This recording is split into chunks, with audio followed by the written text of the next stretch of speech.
nunca me pongo de acuerdo con la persona que está en la adoración. Me gusta que Dios nos sorprenda.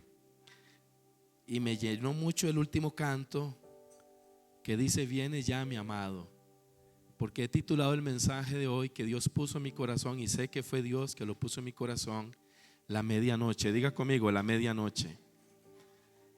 Iglesia, la medianoche es una palabra que usted la va a leer en el Antiguo Testamento, en el Nuevo Testamento. Las parábolas de Jesús contenían esa frase: hacia la medianoche, a la medianoche. Y usted va a ver que hay un montón de citas bíblicas que hablan de la medianoche. Cuando nosotros vamos a la palabra de Dios y nosotros, digamos, interpretamos o investigamos qué fue lo que quiso decir Jesús con la medianoche, no se trata no solamente de una hora física, por decirlo de alguna manera, sino que el Señor quiso dar un mensaje a sus discípulos y hoy a nosotros de la medianoche. Porque cuando los discípulos le preguntaron a Jesús: Maestro, dinos, ¿cuáles son las señales de tu regreso? Usted lo lee en Mateo 24. En Mateo 24, versículo 1 en adelante, los discípulos le dicen a Jesús: Maestro, dinos, ¿cuáles serán las señales de tu regreso? Ellos no le piden fecha ni le piden hora. Escuche bien, porque el Señor no da hora ni da fecha. El día y la hora nadie lo sabe.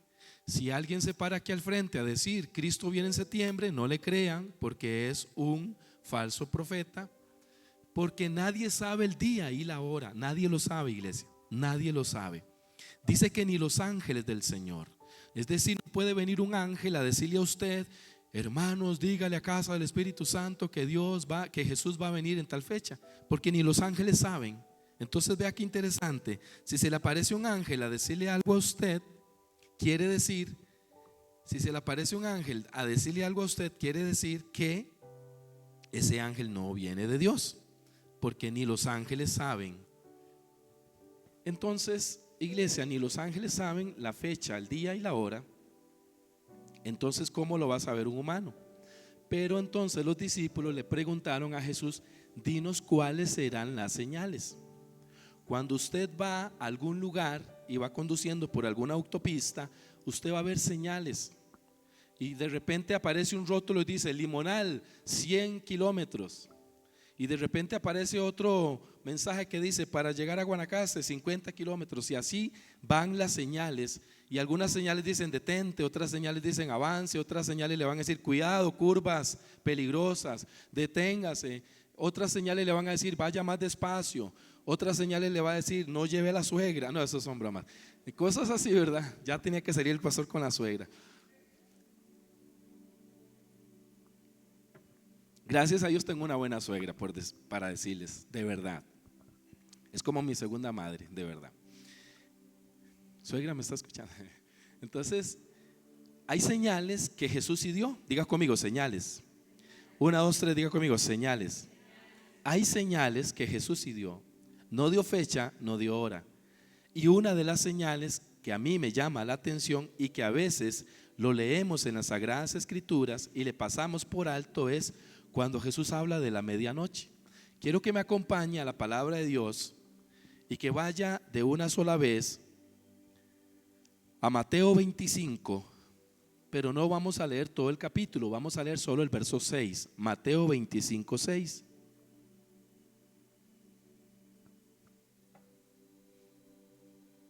En Mateo 25 habla de la parábola de las vírgenes, que 5 estaban con sus lámparas con aceite y otras 5 descuidadas. La Biblia habla de las 5 vírgenes previsoras y las 5 descuidadas, o las 5 que estaban expectantes esperando al novio, al esposo, y las otras 5 vagabundas. No vuelva a ver al lado, no diga, le están hablando, no diga eso, ¿verdad?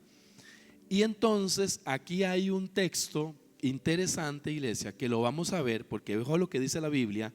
Y dice la palabra de Dios: a medianoche, diga conmigo, a medianoche. A medianoche se oyó un grito: ahí viene el novio, salgan a recibirlo. ¿Cuántos dicen amén?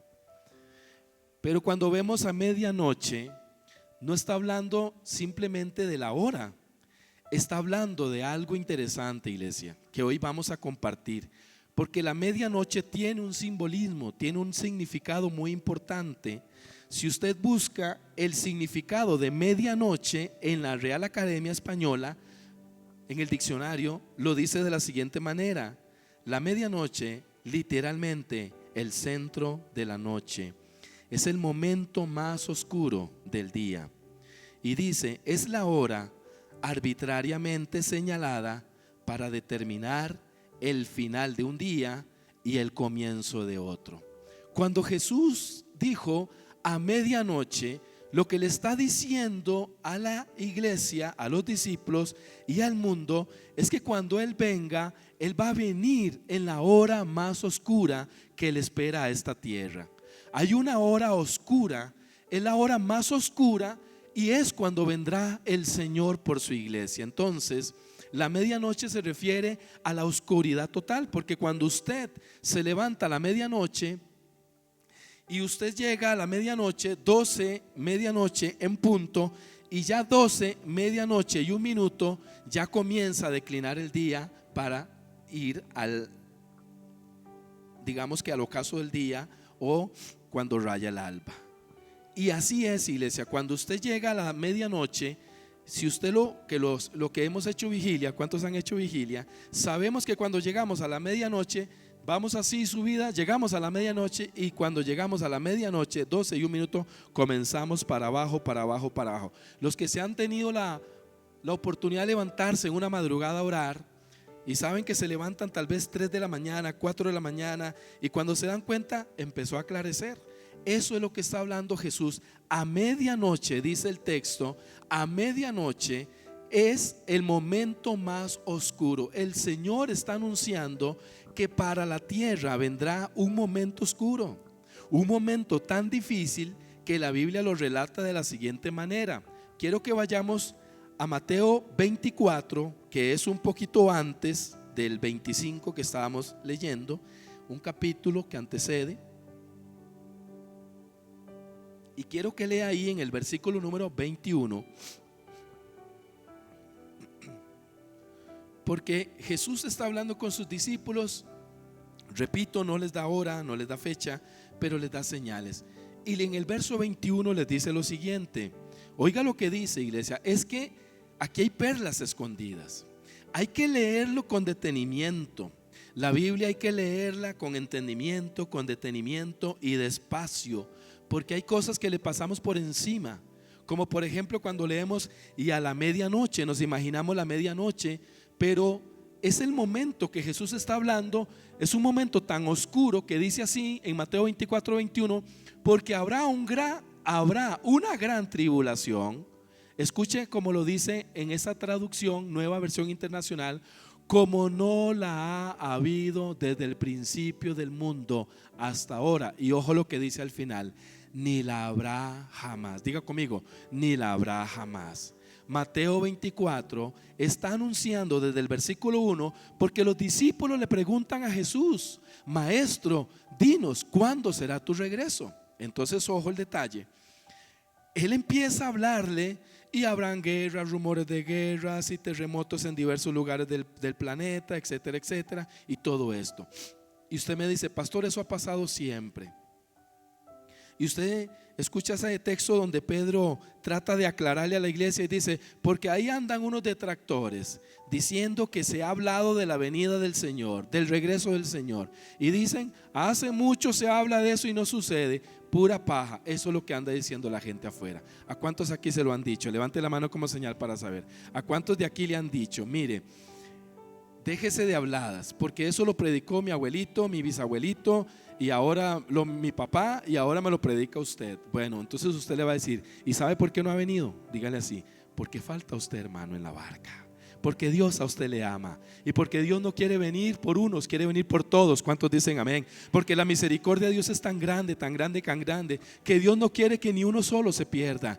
Dios no se alegra cuando alguien va al infierno. Escúcheme bien, Dios no se alegra cuando un alma va al infierno. Dios no se alegra cuando alguien se pierde. Eso le duele el corazón de Dios, porque Dios ama a la humanidad. Si hay algo que ama a Dios, es a la humanidad, a nosotros, a los seres humanos. Nos creó a imagen imagen y semejanza de Él. No hay nadie en esta tierra que te ame más que Dios.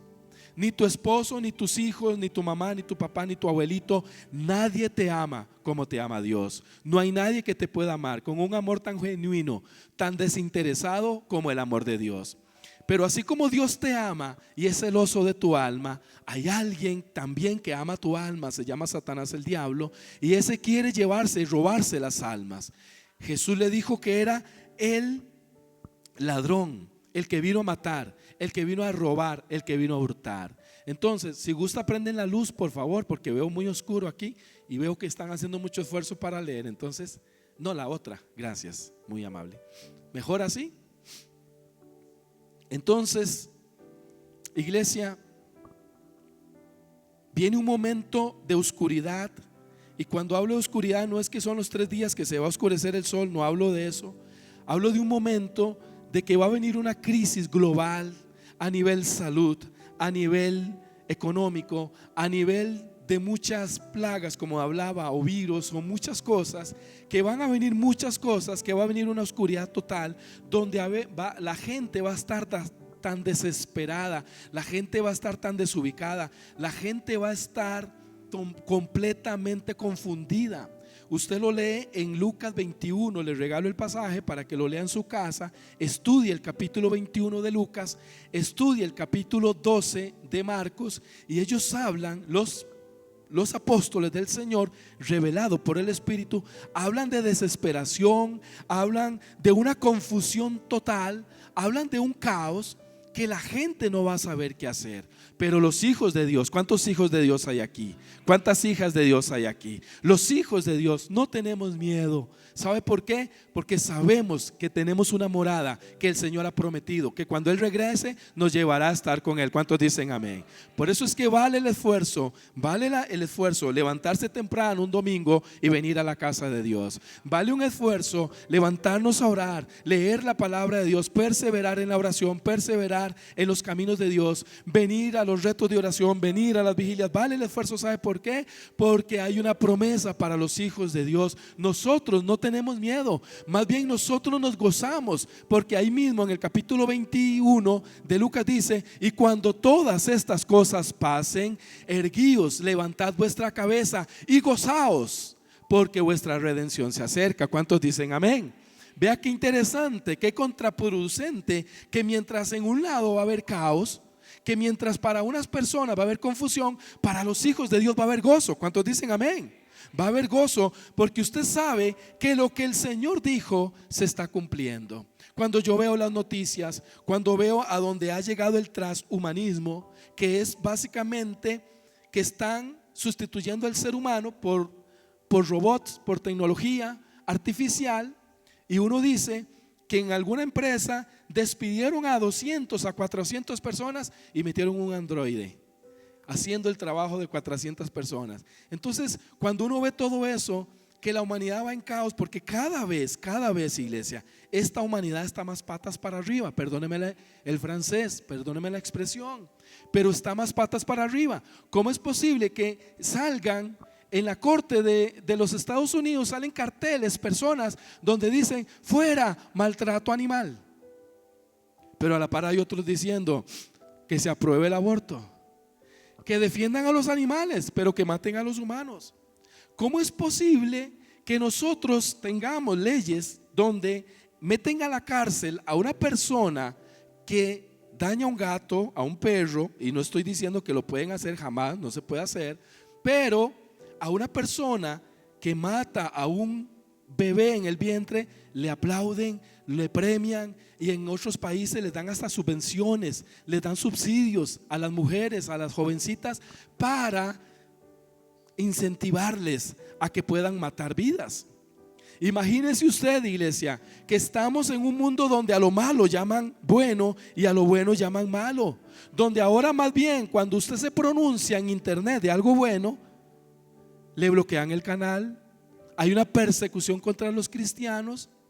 Usted no puede hablar de Cristo abiertamente, no puede hablar de pecado abiertamente, no puede hablar de perdón, no puede hablar ni siquiera de cosas, porque le bloquean un canal. Pero sí ve a un tipo insultando a Jesús, diciendo que lo que le decía la vez pasada, que se meta al reino de los cielos no sé a dónde, y sí puede insultar de esa manera, pero usted no puede hablar de Jesús, no puede hablar del perdón, no puede hablar del pecado. Cosas así las están bloqueando. ¿Por qué?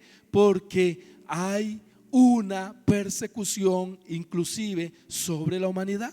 Yo me ponía a meditar en esto, iglesia. Les comparto mi opinión. No lo dice la Biblia, pero Satanás siempre se ha ido contra la humanidad. Lo vemos en Éxodo cuando mandó a matar a todos los bebés, ¿se acuerdan? Parece como una que se repite la historia. Lo vemos en Herodes cuando mandó a matar a todos los menos de 8 años, ¿se acuerdan? Que Jesús se salvó la vida. Y yo me ponía a pensar, ¿cuál será el objetivo del enemigo de matar a la humanidad? Porque hoy está creando humanos artificiales que no tienen alma, que no tienen espíritu. Y me ponía a pensar en esto y les dejo esta reflexión para que se la lleven para su casa ustedes y la puedan también analizar ustedes. Cada bebé que nace, escúcheme esto, a ver qué opinan ustedes. Cada bebé que nace es un alma, es eterno, no muere nunca, ¿sí o no?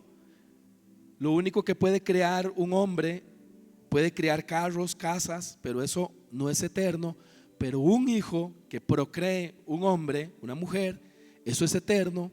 Entonces me parece que el enemigo sabe que en ese hijo, en ese bebé que nace, va a haber un soldado que va a tener que luchar contra él. Porque si ese bebé nace y se entrega a Cristo, ya va a ser uno más contra él. Si nace otro bebé y se entrega a Cristo, ya va a ser otro más, y así sucesivamente. Y él está cansado de pelear contra cristianos, contra hombres y mujeres de Dios, y él quisiera que ya no nazca nadie más. ¿Sabe para qué? Ay, para descansar un poco, porque ya no quiero pelear. Entonces la estrategia del enemigo es, a través de los poderes políticos, a través de muchos, se ha infiltrado, como hablamos la vez pasada, se ha infiltrado en la humanidad el engañador y le ha metido mentira a la humanidad. Y entonces habla de sobrepoblación y habla de un montón de cosas para meterle la mentira a los altos jerarcas políticos para que aprueben el aborto, para que aprueben esto, porque no quiere que nazca más gente. Si por él fuera, hoy él pone una ley de que no nazca un hijo, una hija, un niño más, porque él sabe que se pelearía con nosotros, pero ya no tiene más gente para pelear. ¿Qué opinan ustedes de eso? ¿O está loco el pastor? Esa es una reflexión que hago a título personal, no está en la Biblia. Hago esa reflexión porque me parece que si el enemigo tiene tanto miedo que los humanos nazcan, es porque él va a tener que pelear con más gente. Va a haber más gente que posiblemente se entregue a Cristo, y va a haber más gente con la que él va a tener que tratarlos de engañar. Entonces cierro el paréntesis porque eso es una reflexión aparte nada más, porque me llama la atención todo lo que la Biblia narra de que vendrá sobre la tierra. Quiero que vayamos un momentito a un segundo texto que traía para hoy, que está en Marcos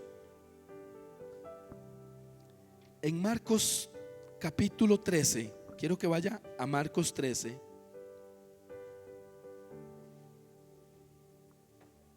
Y vamos a leer el verso 36.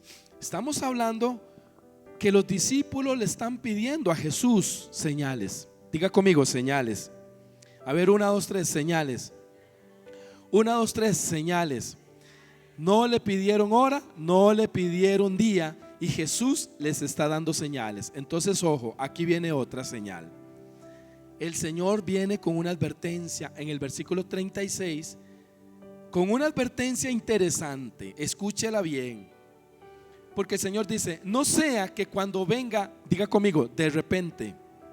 Esa es otra señal, que a muchos los va a agarrar durmiendo. A muchos los va a agarrar, como dicen aquí, durmiendo en los laureles. A muchos los va a agarrar ahí con los videojuegos hasta el copete, con Netflix hasta el copete, con HBO Max hasta el copete, con todas las plataformas virtuales hasta el copete, pero descuidando su vida espiritual. Por eso hoy hay tanto entretenimiento virtual. ¿Cómo cuesta orar? Hoy yo de verdad, a los jóvenes, este es el tiempo que a los jóvenes les cuesta más acercarse a Dios. Porque hay plataformas virtuales por todo lado, influencers, youtubers, hay pensamientos de todo y están siendo bombardeados todos los días por mensajes TikTok, por mensajes redes sociales. Cada día están siendo bombardeados. Yo de verdad digo que los jóvenes de hoy en día tienen una ardua tarea. ¿Por qué? Porque el enemigo, la serpiente, que ahora se hizo muy astuta y se hizo también tecnológica, está usando todas las redes sociales porque está apartando muchísima gente del camino del Señor y los tiene entretenidos jugando a la iglesita, jugando al culto, los tiene entretenidos jugando a un montón de cosas, pero no están en la oración. Estamos nosotros descuidando la oración, la palabra, la congregación. ¿Por qué? Porque seamos honestos, iglesia. Es más fácil pasar una hora viendo estados de WhatsApp, viendo mensajes de Facebook.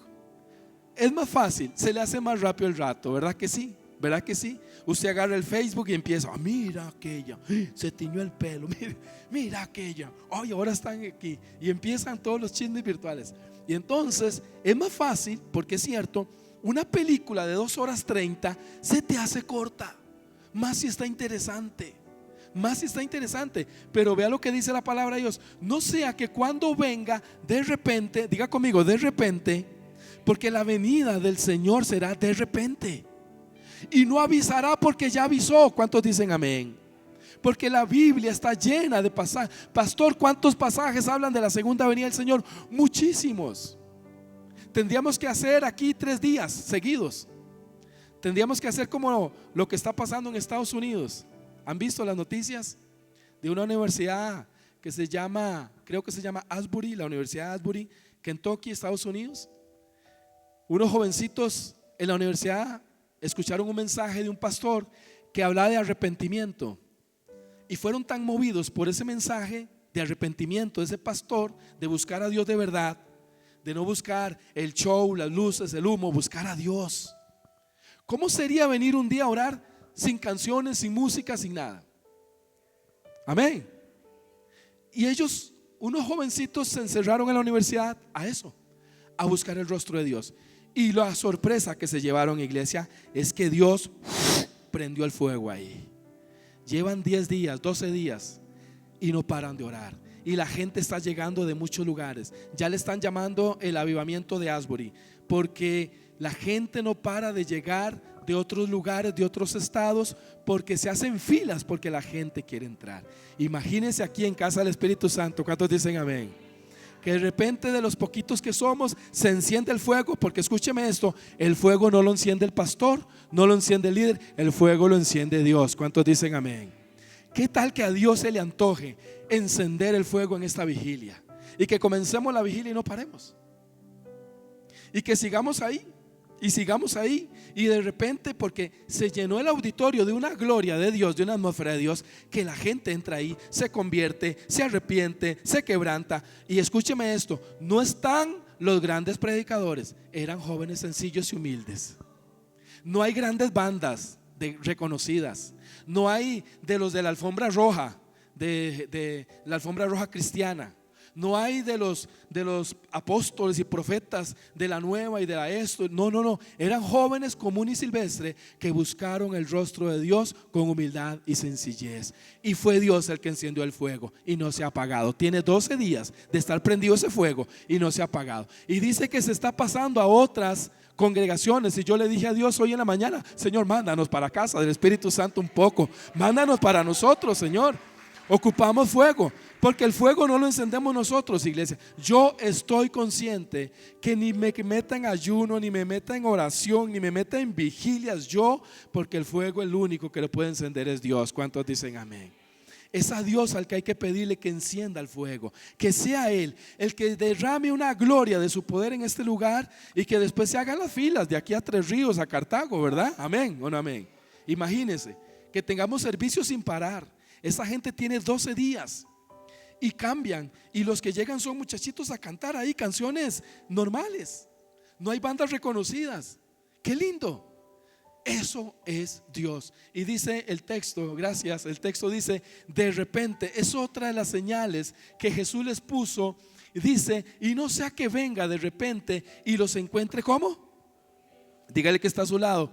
Le están hablando, dígale así. Le están hablando y no lo encuentren dormido. Dígale, y no lo encuentren dormido. Verso que sigue, el 37. ¿Qué dice? Verso 37. Lo que les digo a ustedes, ¿se lo digo a quiénes? Entonces dígale que está a su lado. Eso es para usted. Eso no fue para los discípulos. Eso es para todos. Y lo que le digo a ustedes, se lo estaba diciendo a los discípulos, se lo digo a todos, a toda la humanidad. A toda la humanidad le lanzo este mensaje. A toda la humanidad le digo: manténganse despiertos. ¿Cuántos dicen amén? Manténganse despiertos. ¿Por qué hacemos vigilias en casa del Espíritu Santo? Yo sé que no son tan agradables. Yo sé que a veces para algunas personas dicen: qué aburrido, viene vigilia. Yo sé que sí. Y le voy a decir algo: sí, es aburrido. Se lo voy a decir así, es aburrido. Pero lo hacemos para matar la carne, para engrandecer el espíritu, para alimentar el espíritu. Porque de otra manera podemos hacer juegos, pero ya no sería el objetivo de la vigilia. Y yo puedo programar y le pagamos a un maromero que nos venga a entretener aquí 1 hora para que se haga agradable la vigilia, y le pagamos a un grupito para que venga a cantar otra hora. Ya tenemos 2 horas de entretenimiento, y preparamos una obra de teatro, y preparamos esto, y entonces la gente sale: wow, qué buena vigilia. Claro, porque entretuvo la carne todo el rato, porque eso es lo que anda buscando la gente hoy, iglesia. Usted trae un cantante cristiano reconocido y aquí se le llena esto. Usted trae un cantante reconocido, digamos a un Alex Campos. Vamos a traer a Alex Campos o a algún reggaetonero ahí cristiano, no sé, dígame un nombre ahí, un reggaetonero cristiano ahí, ayúdeme ahí con un nombre. A Redimidos, traemos a Redimidos y se nos llena esto. Pero ¿qué es lo que hace? Entretenimiento. Pero usted dice: vamos a hacer oración, 4, 5, 6. Vamos a hacer culto de adoración a Dios. Porque, iglesia, seamos honestos, es aburrido. Hoy voy a quitarme el cuello de pastor y le voy a decir como ser humano: es aburrido a veces leer la Biblia. O no me diga que usted pasa 16 horas en la Biblia y que cada día, bueno, gloria a Dios, porque si usted lo logra hacer es porque es un hábito. Pero al principio es aburrido. Al principio levantarse a orar en la madrugada con esos fríos es aburrido. Lo hace uno porque uno quiere matar la carne y porque quiere que crezca el espíritu en uno. Eso es todo, iglesia. Pero las cosas de Dios, claro, el enemigo nos lleva ventaja en el sentido porque ofrece un combo, ofrece pizza, ofrece hamburguesa, pero todo eso da, ya usted sabe, ¿verdad? En cambio, el Señor ofrece pan sin gluten, ofrece calidad. El Señor llegó y le dijo a ellos: ¿quieres saber dónde vivo yo? Venga, no tengo ni dónde recostar la cabeza. ¿Qué quiere decir eso? Jesús les habló: el camino que van a seguir es un camino angosto, no es el ancho, porque nos quiere hablar a nosotros de una vez, aterrizarnos de que el camino del Señor es un camino angosto, pero produce salvación y vida eterna. Porque es más fácil traer a alguien aquí a que cuente chiles, que haga aquí show, es más fácil y entretenido, y el culto se hace agradable y uno sale muy motivado. Qué bonito, y cada día llega más gente y más gente y más gente. Pero si yo vengo a decirles: hermano, lea la Biblia, ore, hermano, más para vigilia, qué aburrido, es que qué culto más aburrido. Claro, ¿sabe por qué? Porque a la carne no le gusta. Pero una vez, y esto lo he entendido, iglesia, una vez cuando usted comienza a orar, la oración al principio se hace una carga, se hace un reto de verdad. Pero cuando usted le toma el sabor, cuando ya usted hace disciplina, se hace más bien una necesidad. Ya usted más bien necesita ir a orar. Cuando usted comienza a leer la palabra de Dios y a orar, crece el espíritu, y el espíritu le va a pedir a usted más oración, más palabra. Pero cuando estoy en la chuleta, en la carne, lo que me va a pedir es dormir, pereza, sueño y todo esto, iglesia. Diga conmigo: medianoche. La pregunta del millón: ¿a qué hora estaríamos, Señor? En el reloj de Dios, ¿qué horas serán? ¿Serán las 11? ¿Serán las 10? ¿Serán las 9? ¿Serán las 11:45? ¿Será las 11:59, iglesia? No sabemos. No sabemos, por eso la Biblia advierte: estén despiertos, estén espabilados, estén con los ojos abiertos, porque será de repente. De repente. La Biblia dice que será como un abrir y cerrar de ojos. La Biblia dice que será como el relámpago. La Biblia dice: estén conectados, estén despiertos. Por eso yo le he dicho a jóvenes: mire, cuando usted es tentado a pecar, cayó en pecado, levántese y pida perdón en ese mismo momento. No se acueste con ese pecado, porque si en la madrugada viene Dios, ¿qué va a pasar? Porque todos somos propensos a fallar. Aquí no se habla de perfección. Todos somos propensos a fallar. Pero ¿qué es lo que dice Dios? Dios sabe que si pecamos tenemos un abogado, se llama Jesús. ¿Cuántos dicen amén? Entonces, hasta eso, iglesia, la gracia de Dios es abundante. Hoy está abierta para todos. Jesús dijo: lo que le digo a ustedes, se lo digo a todos. Esto es para todos. Dios no quiere que ni uno se pierda. La pregunta es: ¿cuánto faltará para que llegue la medianoche en el reloj de Dios? Para que venga esa oscuridad que el Señor está hablando, que cuando Él venga, la humanidad estará en crisis, estará en oscuridad. Y entonces los hijos de Dios son los que van a levantar la cabeza y van a decir: wow, qué dicha que perseveré, qué dicha que no me alejé, qué dicha que siempre estuve ahí, aunque a veces iba a regañadientes, pero ahí estuve perseverando. Quiero que busquemos Job 34:20. Ya voy a terminar de los versos.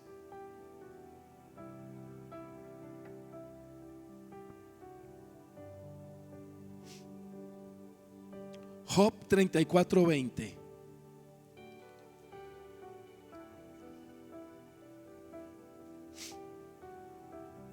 Dice: mueren de pronto en medio de la noche. La gente se estremece y mueren. Los poderosos son derrocados sin intervención humana. Escuche cómo dice esta traducción: en un momento, la Reina Valera 1960, en un momento morirán, y a medianoche se alborotarán los pueblos y pasarán, y sin mano será quitado el poderoso. Sin intervención humana, escuche, sin intervención humana será quitado el poderoso. Cuando Job escribe esto, o el escritor de Job, ni idea tenía lo que estaba escribiendo, porque muchos de los salmos David los escribió inspirado por el Espíritu Santo, pero él no sabía que se venía a cumplir. Como por ejemplo el profeta Isaías, que leí a mi esposa ahora. Él escribe inspirado por Dios, pero él ni idea tenía que iba a venir Jesús a cumplir esa profecía. Él escribía porque Dios le dijo: agarre el lápiz, escriba. Ellos escribían, pero no tenían idea de que iban a escribir cosas que iban a suceder. Quiero terminar con 2 textos más y decirle a usted nada más. Repita conmigo esto: cuando Dios dice algo, Él lo cumple. Diga conmigo: cuando Dios dice algo, Dios lo cumple. Cuando Dios habló en el Antiguo Testamento, iglesia, Dios lo cumplió. Cuando Dios dijo: vengo, llegó. Cuando Dios dijo: no llego, no llegó. Dios cumplía lo que decía. Hay un texto que me llama mucho la atención, que está en Éxodo, que quiero que vayamos a Éxodo 11, versículo 4.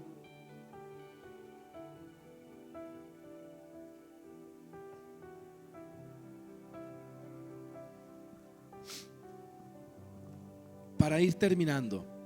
Éxodo 11:4 dice: Moisés anunció: así dice el Señor. ¿Quién lo dijo? ¿Quién lo dijo? Moisés anunció: así dice el Señor. ¿Quién se lo estaba diciendo a Moisés? El Señor.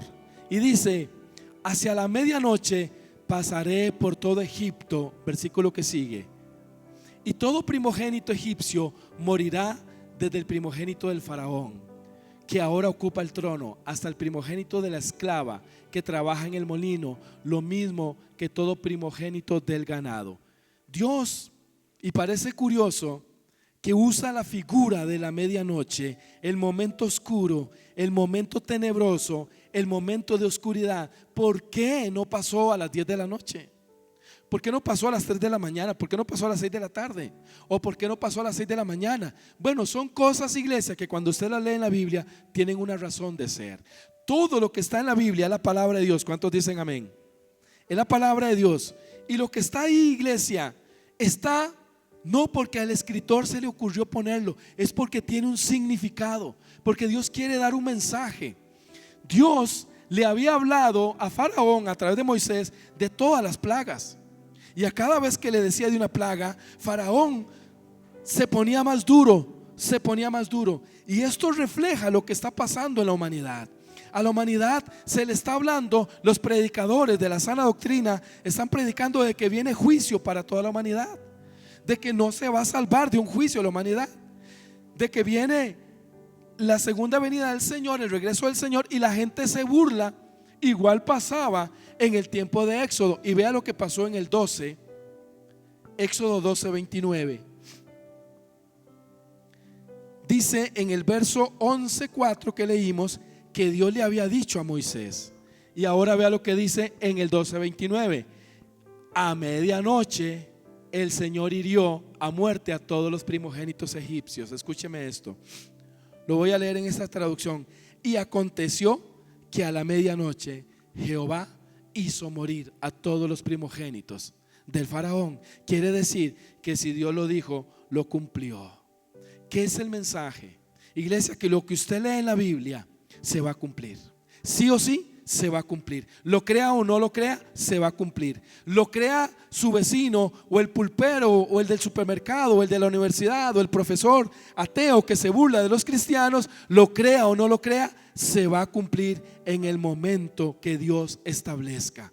¿Y qué nos toca a nosotros, iglesia? Dígale que está a su lado: estar despiertos. Estar despiertos nada más. Estar expectantes de lo que Dios va a hacer en esta humanidad y decir: no me quiero quedar, Señor, yo me quiero ir contigo. ¿Cuántos dicen amén? Ahora decíamos: viene ya mi amado, pronto vendrá mi amado. Qué lindo esperar al Señor con ese ímpetu, con ese gozo, con esa alegría, y no esperarlo con miedo. No decir: ay no, que no venga ya, porque si viene tengo que arreglar esto, tengo que borrar estas páginas. No, arregle su vida hoy con Dios. ¿Cuántos dicen amén? Porque el que nada debe, nada teme, dice el dicho, ¿verdad? ¿Qué le parece si nos ponemos de pie? Y quiero terminar con esta reflexión nada más. Póngase de pie un momentito, porque reflexionaba que para toda oscuridad viene la luz. Y quería también terminar con esto. Hay momentos que los matrimonios pasan por momentos de oscuridad, que los jóvenes pasan por momentos de oscuridad. Hay momentos donde los varones, las mujeres, las familias pasan por momentos de oscuridad.